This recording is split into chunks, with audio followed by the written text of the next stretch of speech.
You ever get that feeling? Like something's watching you right now? Maybe it's the way the shadows sit in the corner of your room, or how quiet everything gets at 3 a.m. when you're the only one awake. That feeling that makes you pull the blanket a little higher, even though you know it won't actually protect you from anything. Tonight, I've got 4 stories that'll make that feeling worse. A lot worse. These aren't just creepy tales. These are real experiences from real people who lived through something they can't explain. Something that still keeps them up at night. So if you're watching this alone, maybe reconsider. Turn on some lights. Check that your door is locked. Because once you hear these stories, you're going to start noticing things. Things that were always there just waiting for you to pay attention. Let's begin. Story 1. The Basement Apartment. I'm going to tell you about my first apartment. The one I lived in for exactly 3 weeks before I broke my lease and moved back in with my parents. I was 22 and everyone thought I was being dramatic. But I know what I experienced. And I know I made the right choice. The apartment was cheap. Way too cheap for the area. It was a basement unit in an old building downtown. 1 bedroom, tiny kitchen, and this narrow hallway that connected everything. The landlord, this older guy named Mr. Chen, kept apologizing about the price. He said it was because of the lack of natural light. That's it, just the light. I should have known something was wrong when he handed me the keys. He looked relieved, not happy to have a new tenant, but relieved. Like he'd been waiting to get rid of something. The first few days were fine. I was excited. It was my first place. I decorated. I invited friends over. Everything seemed normal. But then the sound started. It began on day 4. I was making dinner around 7 p.m. when I heard footsteps above me. Heavy footsteps, like someone pacing back and forth. I figured it was just the upstairs neighbor. Old building, thin walls. No big deal. But then the footsteps stopped directly above my head. Just stopped. And I felt this overwhelming urge to look up at the ceiling. I don't know why. It was like something was making me look. And when I did, I swear the ceiling was sagging slightly. Just a little. Like there was weight pressing down on it. The footsteps started again. But this time they moved. They followed me as I walked from the kitchen to the living room. Step for step. Perfectly synchronized with mine, I froze. The footsteps froze. I took 1 step. The ceiling creaked directly above me. I ran to my bedroom and shut the door. My hands were shaking so bad I could barely turn the lock. I called my friend Marcus and he told me I was being paranoid. He said old buildings make weird noises. That I needed to get used to living alone. I wanted to believe him. I really did. That night I couldn't sleep. I kept staring at my bedroom ceiling, waiting for the footsteps to start again. They didn't. Instead, around 2 a.m., I heard my kitchen faucet turn on. I know I heard it. The pipes groaned, and then came that distinct sound of water hitting the metal sink. I sat up in bed listening. My bedroom door was still locked. No one else had keys, but the water kept running. I grabbed my phone and turned on the flashlight. I didn't want to open the door, but I also couldn't just sit there. So I unlocked it slowly and looked down the hallway. The kitchen light was on. I know I had turned it off. The water was running full blast. And standing at my sink with their back to me was a figure. Tall. Too tall. Their head nearly touched the ceiling. They were washing their hands. Over and over and over, scrubbing them like they couldn't get them clean. I couldn't move. I couldn't breathe. I just watched as this thing kept washing its hands in my sink. Then it stopped. The water shut off, and very slowly it started to turn around. I slammed my bedroom door and shoved my dresser in front of it. I sat on my bed with my knees pulled to my chest until the sun came up. I didn't hear anything else that night. No footsteps. No water. Nothing. When morning came, I opened my door. The kitchen light was off. The sink was dry. but there were wet footprints leading from the kitchen to my bedroom door. And they weren't mine. I called Mr. Chen. He didn't answer. I called again and again. Finally, he picked up. I told him everything. There was this long silence. Then he said, "Did it touch you?" That specific question made my blood run cold. I said no. He sighed. He actually sighed in relief. Then he told me I could break the lease. No penalty. He'd return my deposit. He just needed me out by the end of the week. I asked him what was in that apartment. He said he didn't know. That the previous tenant had left in the middle of the night without taking any of their things, and the tenant before that had been found unresponsive in the hallway. They were alive, but they never spoke again. I moved out the next day. I didn't even pack everything. I just grabbed what I needed and left. My parents thought I was crazy. My friends thought I had a breakdown. But 2 months later, I saw a news article. The building had been condemned. They found something in the walls of my old unit. Human remains, old ones. The police said they'd been there for at least 40 years. I still think about that figure at my sink, the way it moved so slowly, so deliberately. And I think about Mr. Chen's question, "Did it touch you?" I'm glad I can say no. Story 2, the carpool. This happened to me last year. I had just started a new job about 45 minutes from my house. The commute was killing me, so I signed up for a carpool app to save money on gas. That's how I met Daniel.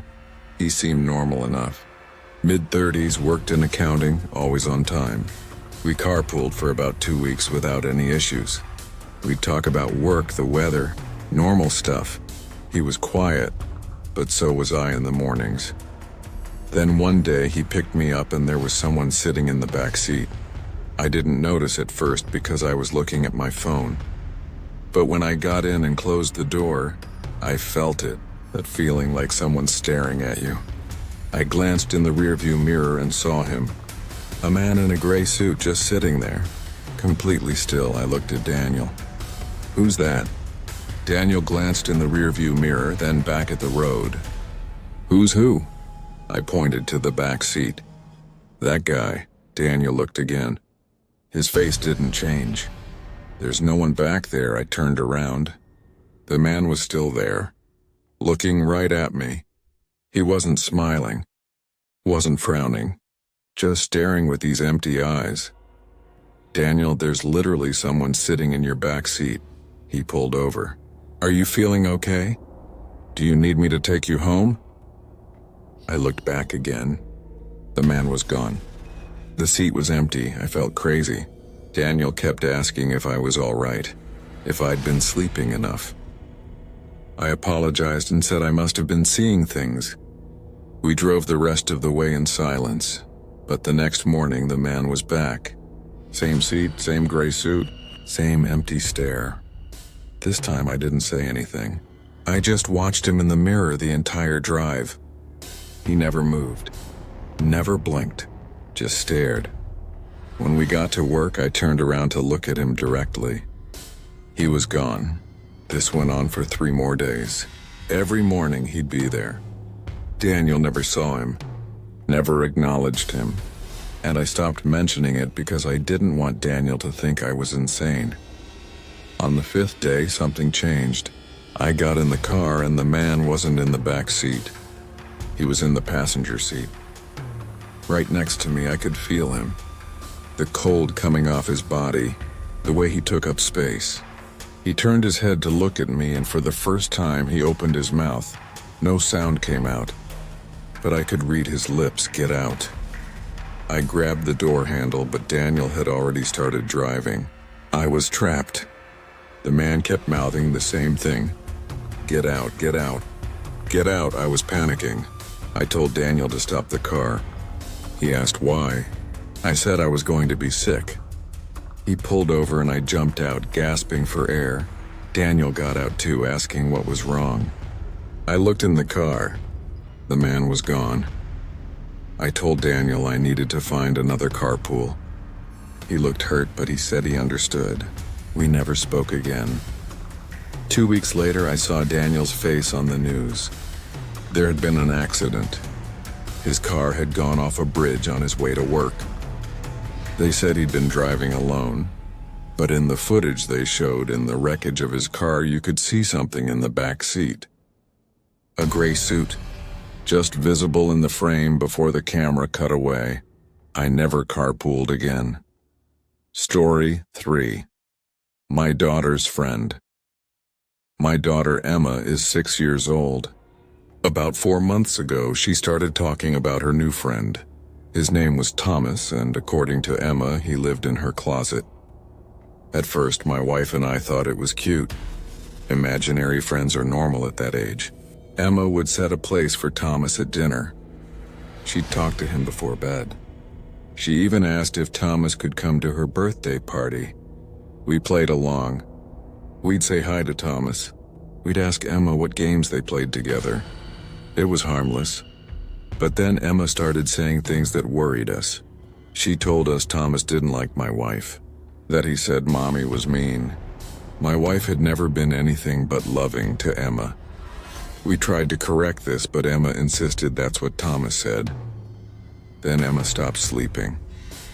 She'd come to our room at 2 or 3 in the morning, saying Thomas wouldn't let her sleep, that he kept talking to her. We'd walk her back to her room, tuck her in, and she'd be back an hour later. The breaking point came 2 weeks ago. I woke up to Emma standing at the foot of our bed, just standing there in the dark, not crying, not speaking, just standing. I asked her what was wrong. She said, "Thomas wants to meet you." Something about the way she said it made my skin crawl. It wasn't her voice. It was flat, emotionless. I got up and walked her back to her room. As we passed her closet, I felt a cold draft. The closet door was open, just a crack. I know we always keep it closed because Emma's afraid of the dark. I opened it fully to show Emma there was nothing to be afraid of. But as I reached for the light, I heard it. Breathing. Not Emma's. Someone else's. Coming from inside the closet. I turned on the light. There was nothing there. Just clothes and toys, but Emma was smiling. "See? I told you Thomas was real." The next day, I took everything out of that closet. I checked for vents, holes in the wall, anything that could explain the sounds, nothing. I painted the inside white. I installed a new light. I even put a lock on the outside. That night, Emma screamed. We ran to her room and she was pointing at the closet. The door was open. The lock was still engaged, but the door was wide open. And on the freshly painted white wall inside, written in what looked like soot, were 2 words. "Hello, Dad." We moved Emma to a different room that same night. We've been looking for a new house ever since. Emma doesn't talk about Thomas anymore. But sometimes late at night, I hear her closet door in the old room opening and closing. We haven't been in there since. Story 4. The night shift. I used to work security at an office building downtown. Night shift, 11 p.m. to 7 a.m. It was boring work. I'd do my rounds every hour, check that all the doors were locked, make sure no one had broken in. Most nights nothing happened. The building was 12 floors, empty except for me. The company that owned it had moved out months ago, but they still needed security until they sold the property. Around 2 a.m. on my second week, I was doing my rounds on the 8th floor when I heard a phone ringing. Not a cell phone. An old desk phone. The kind with the curly cord. I followed the sound to one of the cubicles. The phone was ringing, even though the building's phone lines had been disconnected. I stared at it for a moment, then picked it up. Static. Just static. Then a voice barely audible said, "8th floor." I hung up immediately. Wrong number, I told myself.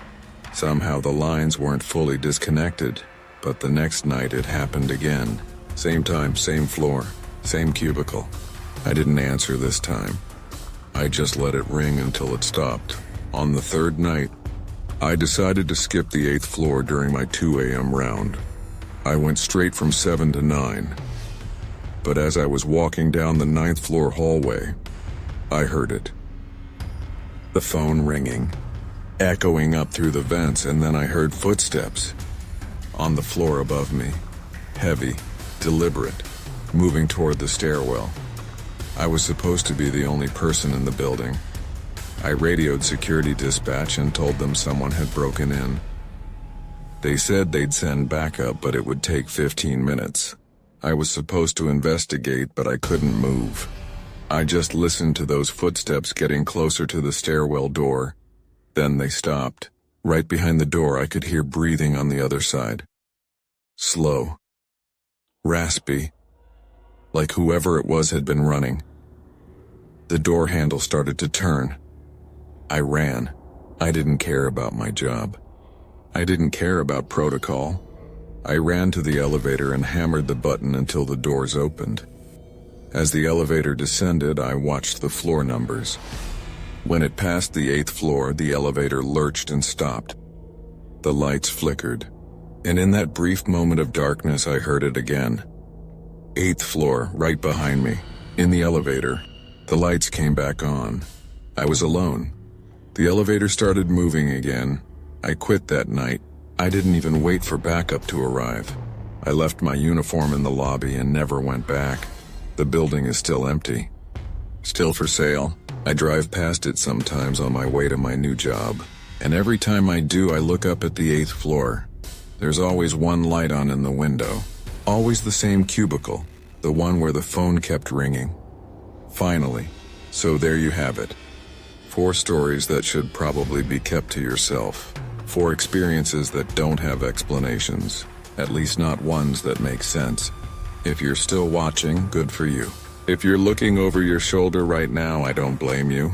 Sometimes the scariest part isn't the story itself. It's the moment after. When you realize you're sitting in the dark, and you're not entirely sure you're alone. Sweet dreams.